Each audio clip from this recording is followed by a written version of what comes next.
Hello everyone, welcome to the call. My name is Ron Robinson. I'll be leading your Nationbuilder call. This is training for Nationbuilder for the GOP counties, so if you're here for that reason, then you're in the right place. Tonight we're going to start off taking questions from the floor like we usually do. We are going to take questions from the floor first. That will answer later on in the training session.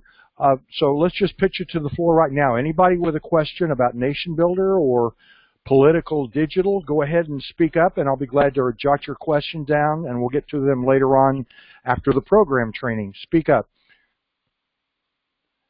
There may be an icon on the screen that has a microphone with a line through it.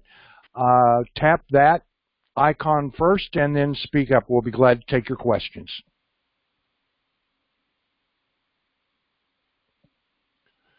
I don't hear anybody piping up, so we'll go ahead and dispense with questions for tonight, and we'll get right into our training. Like the email that we sent you earlier promised, the keynote on our training tonight is going to be avoid getting emails marked as scam or put in the spam folder.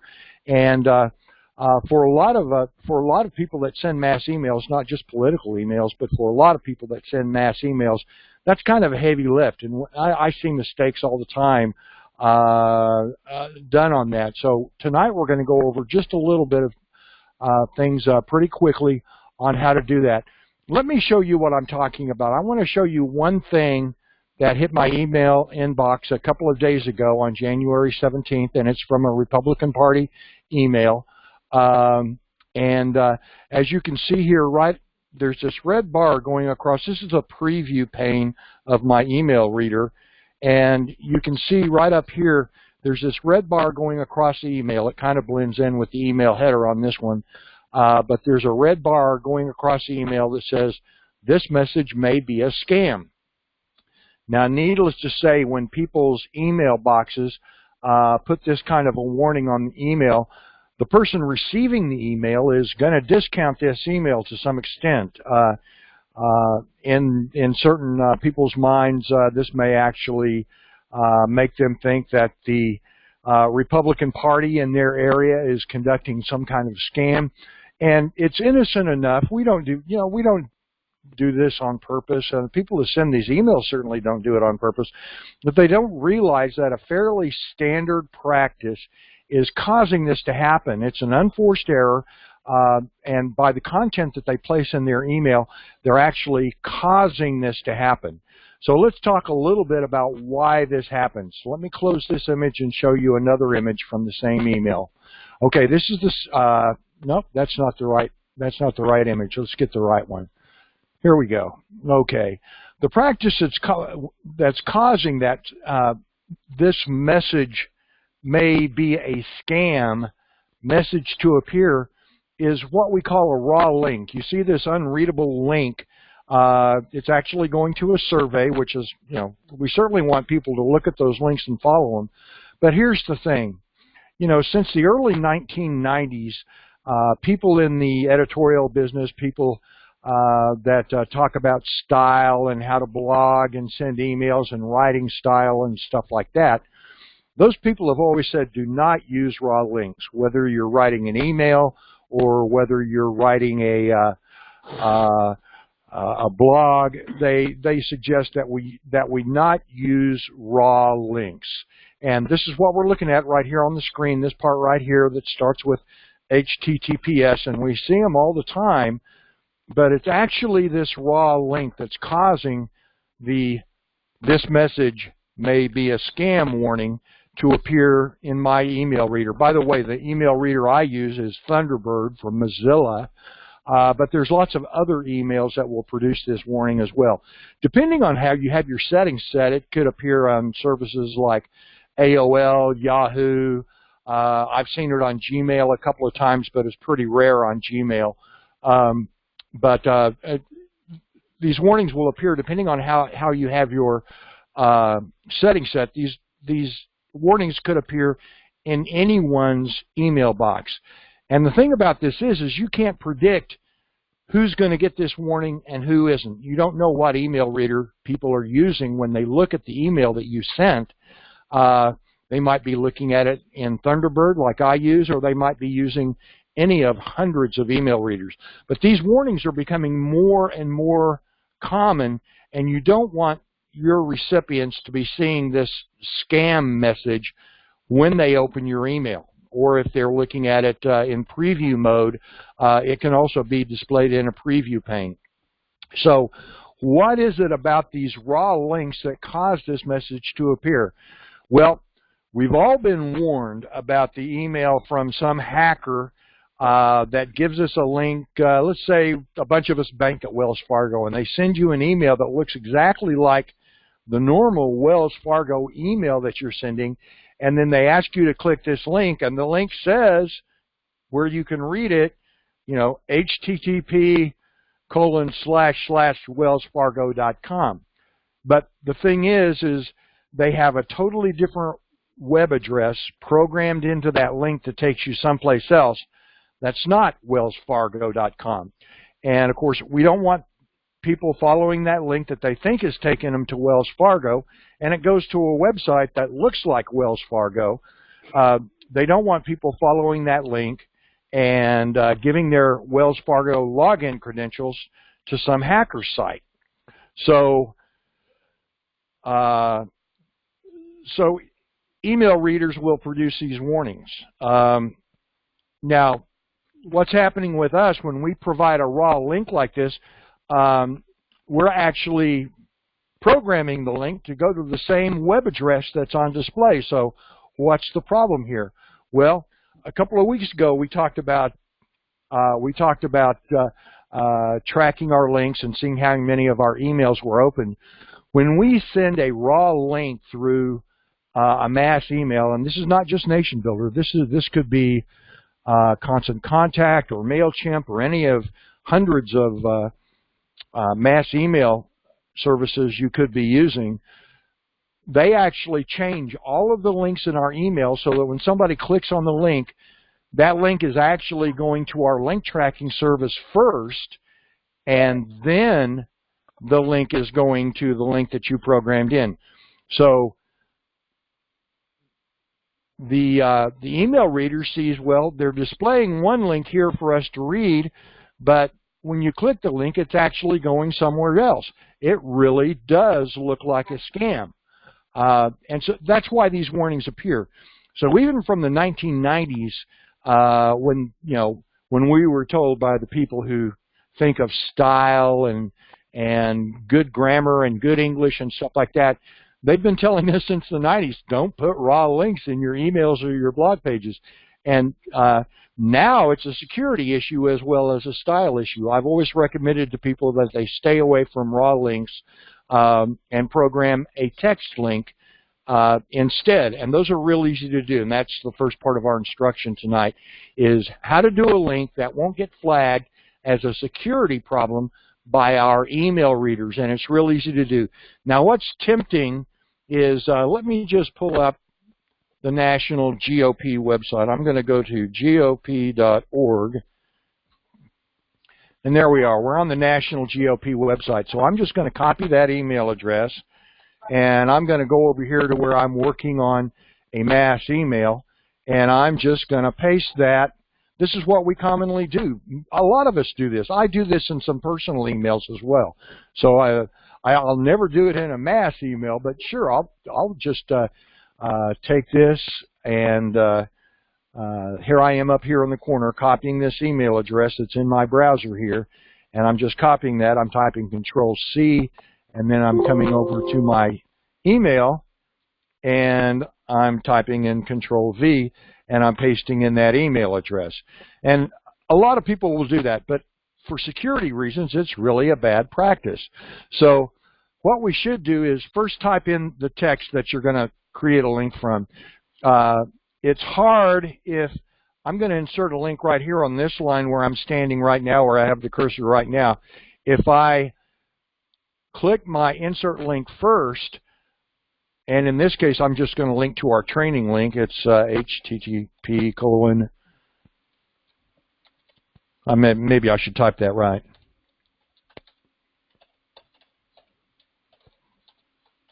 That's our training homepage here where we come for all this training. Then I can go down here and I can type in the text to display. This is kind of a hard way to do it because most people kind of don't get it, but and if we're going to be real if we're going to be really bomber on style, we should avoid using click here. Most people see a link, they know to click it if they want to. So I'm going to take that back out, and I'm just going to say attend the training and click OK, and the text and the link appear there. Now the way I usually do this is I'll write the text in the body of the email first, and I'll do it this way. I'll paste in the link, and I turn it into a link that way. That's actually better, and that allows you to control appearance better and everything like that. So that gives you kind of the nice warm feeling that you want to create a link. And then since the text that's visible is not a raw link, it's not a URL, and we know that when I send this email, my link tracking service is actually going to change that link from the link I'm programming in, the get.io/train. It's actually going to change that link into a link tracking link so that when we go back to look at that email to see how many people opened it or how many of the emails bounced, we get that report. So the link that's actually going to go out in the email doesn't look anything like this. As a matter of fact, let me just show you exactly what the link looks like. I'll pull up my email reader here, and I'll go to the email that I sent you all out just a little earlier. Now I'm hovering over the link that I sent you earlier, and look down there at the very bottom. I have to hover over the link, or you can see that it actually goes to a real long email address down there at the very bottom that goes to myfathermyself.com, blah, blah, blah. And it's not anything like the link that I programmed in. This is actually going to capture that link click and then redirect us to the resource that I programmed into that link. So that's actually why that happens. So creating your link in that fashion really helps you. Let me just stop and ask if there's any questions about that. Any questions? You may need to tap the icon with a icon that's a microphone with a slash through it to unmute your microphone so you can speak up. Any questions?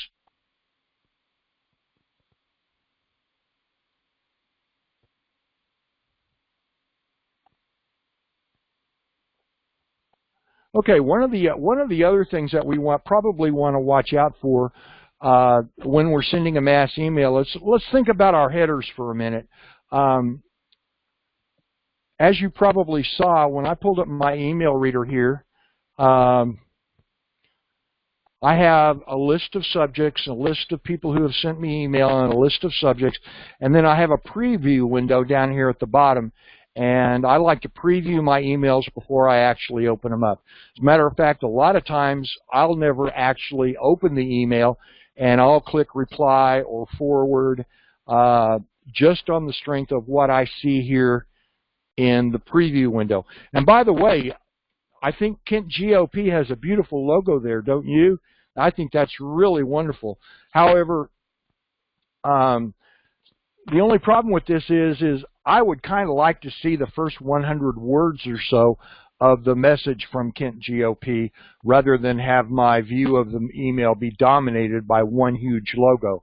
I like smaller logos, and I like for some of that text to flow up where I can actually see what the person's saying. Another example of this is, here's one from, I won't tell you where, and I've blurred out the identifying information, but here is another email that I received. This is just the preview view, and you notice that we have a nice red Republican logo over here on the right, and we have all of this empty white space over here on the right. And gosh, I wish the person had flowed that text up into that white area so I didn't have to scroll down to see what they had to say. Let's go now to another example where they did really well with it. And I didn't blur anything out on this one because I'm using this as a good example.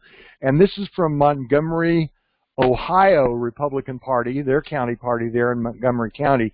And you see there how in my preview, I've got the logo. We do want to use these logos in our email. The visual property of having a nice logo that people see consistently, that's a really good thing to have in your emails, but we don't need to make it really, really big. As a matter of fact, this could be half the size as it is. But look, we got a great bonus here, and this is where I want to congratulate the folks at Montgomery County, is the text is flowing up into the preview, and so I can read the first few words that you have to say to me. And of course, if you're thinking this long and this hard about your emails, to make a small logo so the text can flow up into view in a email preview, then you probably also need to think about choosing the words very carefully that's going to get the person to click on the email and read on deeper into the email. But this is a really good start. This is fantastic, where we actually have the text flowing up into view. It's not pushed down out of view by a huge logo or a misstructured logo.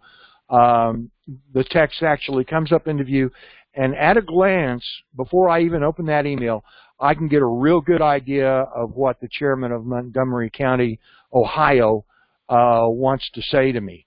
And that is a fantastic thing. That is a great way to structure your emails so they go out like that.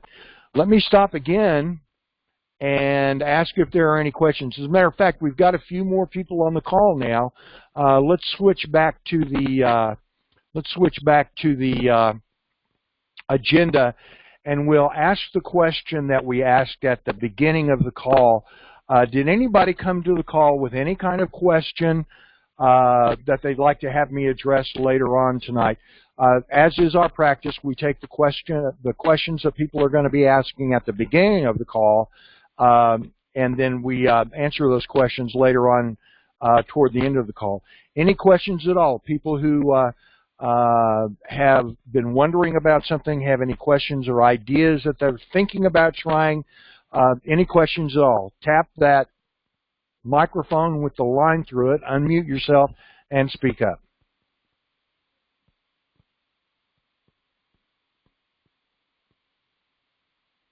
No questions? We're taking questions.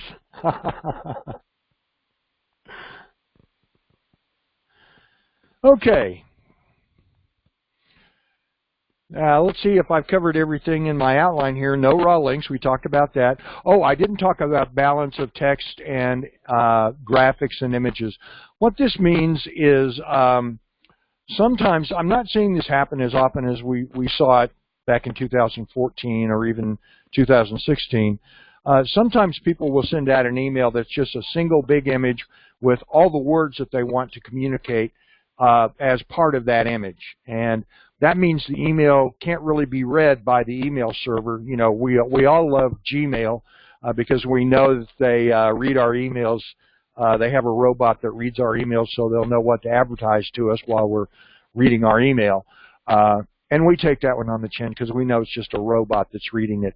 But one thing the robot is checking for is to say, hey, is it just one big image in this email, or is there's some text in the email that's machine readable and some image.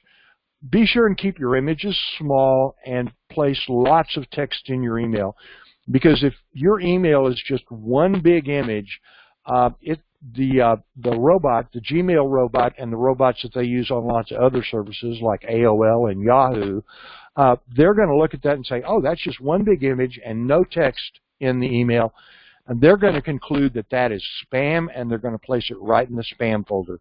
So be careful that you keep your images small and lots of text. We talked about a small email header. We talked about flowing text to the top of the email if you can, and that it's readable in the preview. So let's move on to our next item item of instruction tonight, which is Nationbuilder templates and customization. Templates are what control the appearance of your website. For instance, we have the National GOP website right here. They are using a template for this basic appearance.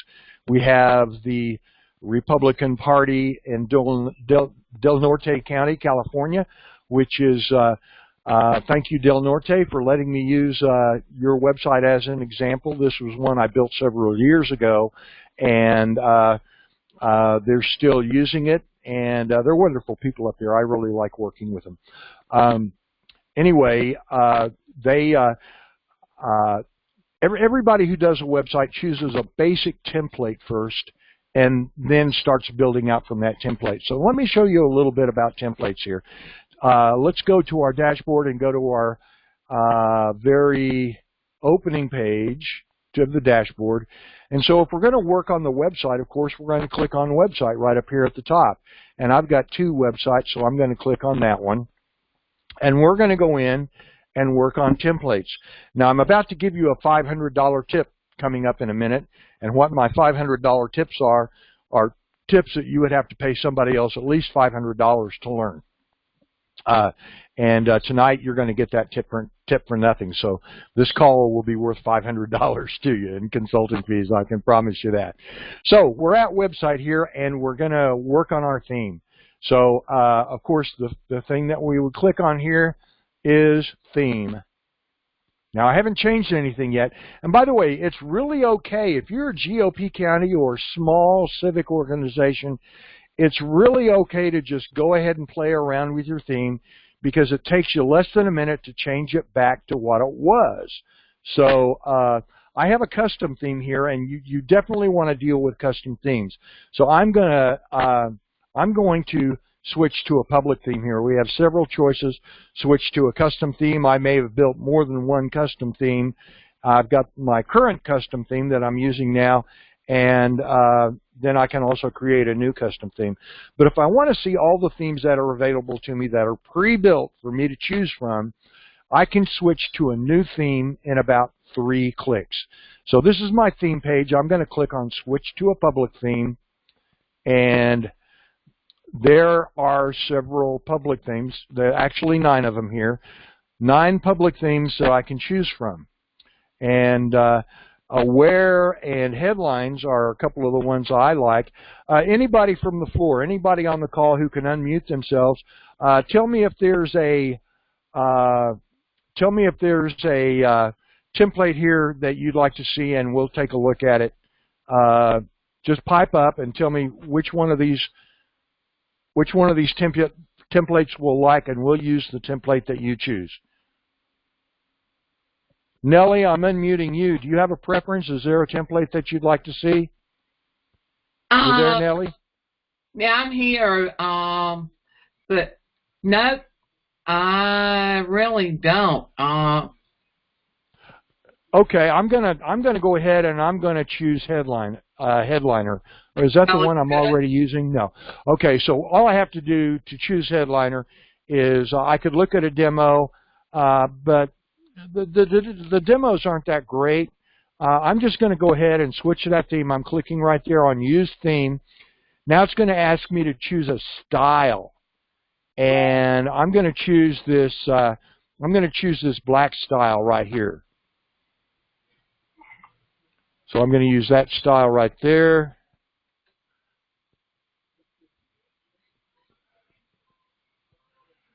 Okay, and if we pop out to my website now, hang on here.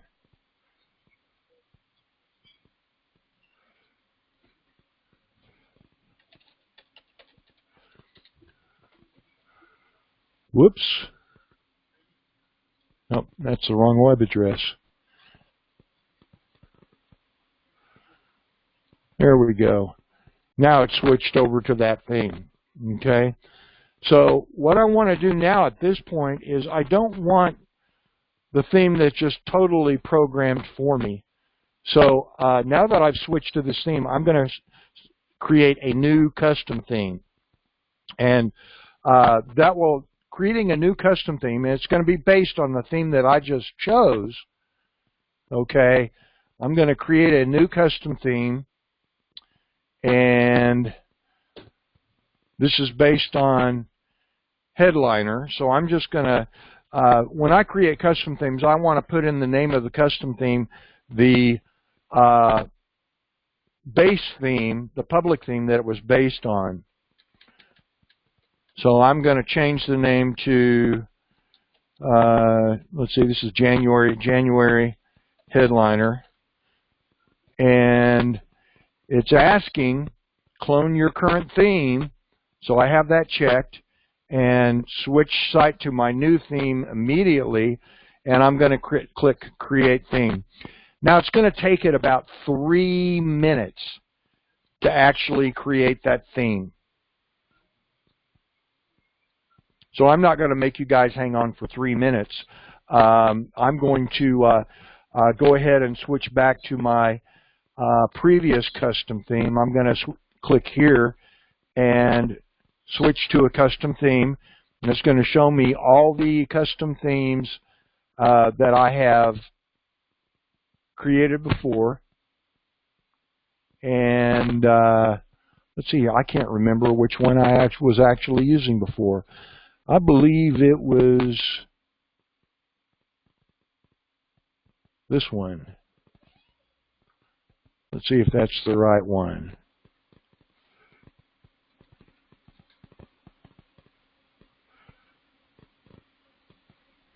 Yep, that's the right one. Okay, so once I've switched to that custom theme, what we see when we click on theme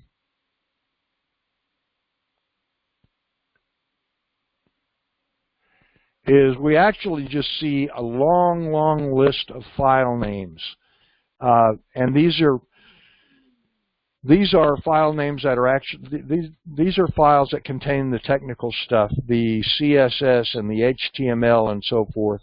Nationbuilder also makes use of a programming language called Liquid that is very useful. Just to let you know, if you're the kind of person that likes to really get down on the bare metal and deal with CSS and HTML, this is where you do it. You can see here we have an overall theme.scss, and then down here when we scroll down a little bit further, we have layout.html, splash.html, which is a splash page if you're using one. A lot of these themes are two-column like this one is, and in this particular theme, we do have a two-column theme. We'll go to the home page for this training call here. We do actually have a two-column menu, but to bring out the second column, you have to click on this gear over here on the right-hand side. You click on the gear, and the right-hand menu pops out. A lot of the other themes have a right menu that's visible all the time. So this is one of the ways that you can change the theme and change it back quickly if you need to. Unfortunately, most of our GOP sites don't get a lot of traffic. So if you spend 10 minutes tinkering with the appearance of your website, you're probably not going to lose $1,000 contribution because your website looked manky for a couple of minutes. I would just encourage you to go ahead and do it, and then change back if you need to. It's very easy to change back to any of these custom themes, public themes, just by clicking on public theme and then picking out one of the themes that you want to use. Victory, again, is the theme that they're using on the Del Norte County, California site that I was showing you a few minutes ago, and that's a really great theme that a lot of the GOP counties seem to have chosen this theme. I've probably seen it 20 times in surfing around the various GOP Nationbuilder sites. It's a very common very common theme, very popular theme among GOP people who are building out their websites. Now, I did happen to switch to the wrong theme when I chose that custom theme a moment ago, so I'm going to switch back. I guess it was, maybe it was Headliner. Let's give that a try and see if that's the right one.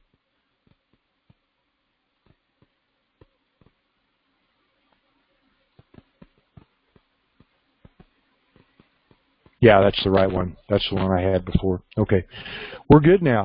Let me stop and ask if there's any questions about appearance and working with templates. I'll show you one other thing, but are there any questions on templates or appearance? Or actually, we're only 30 minutes into the call. I'll take questions on any subject at all. We don't need to be about appearance templates. I'll take questions about any topic at all. Anybody have a question? Okay. One other thing I want to show you about appearance, and this is this may be too technical for some people, but I'm going to dip into it for just a moment anyway. That is if you're working with templates and you really are thinking about getting down onto the bare metal, working with style sheets and JavaScript and HTML, one of the things you need to do is sometimes you just need to figure out where do I go to change this. For instance, let's talk about a control that moves or a control that does something like that white gear that I was tapping a moment ago. It's right above where I'm showing you where my cursor is right now. If I wanted to change the color of that gear to green, what would I do to do that? What file? I showed you a long list of files a moment ago, and we don't want to go combing through 50 files looking for how to change the color of that gear. What's our shortcut to find the right file to change the color of that gear? Well, there is a fast way to find out, and I'll show you that to you right now. I'm pointing at the gear right now, and I'm right-clicking, and you see it's opening a menu. So while I'm pointed at that, right on top of that gear, I click on my right menu, I open up the context menu, and I go down here to the very bottom, I click Inspect. This is going to allow me to inspect this control. And you see that opens up an entirely new window that you've probably never seen before in your browser, and most browsers have this hidden away behind them someplace.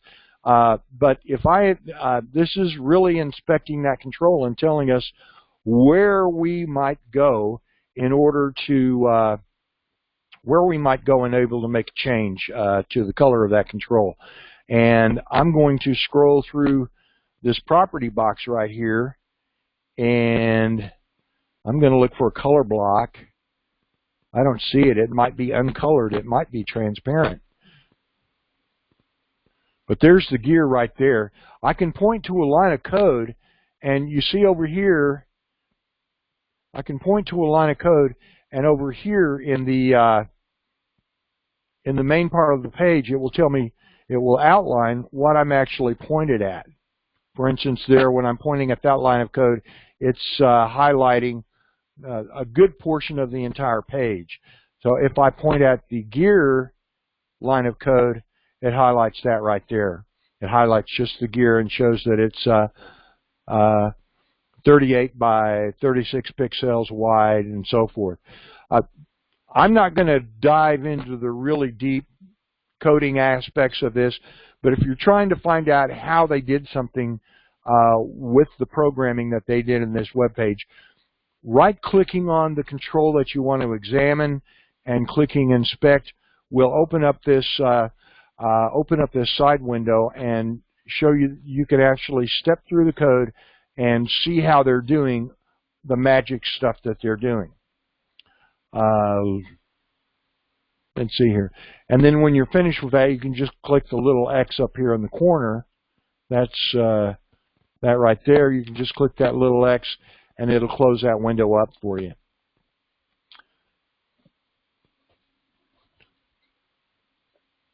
Well, let me stop again and ask if there's any questions. We've actually reached the end of our instruction for tonight, and we're only 35 minutes into the hour, so we normally program this to be an hour-long training. I'll certainly be glad to take any questions from the floor. Donald or Nellie, you're welcome to tap the icon with the slash through it and unmute yourself and ask any questions that you may have, or anybody on the phone, welcome to pipe up and ask any questions.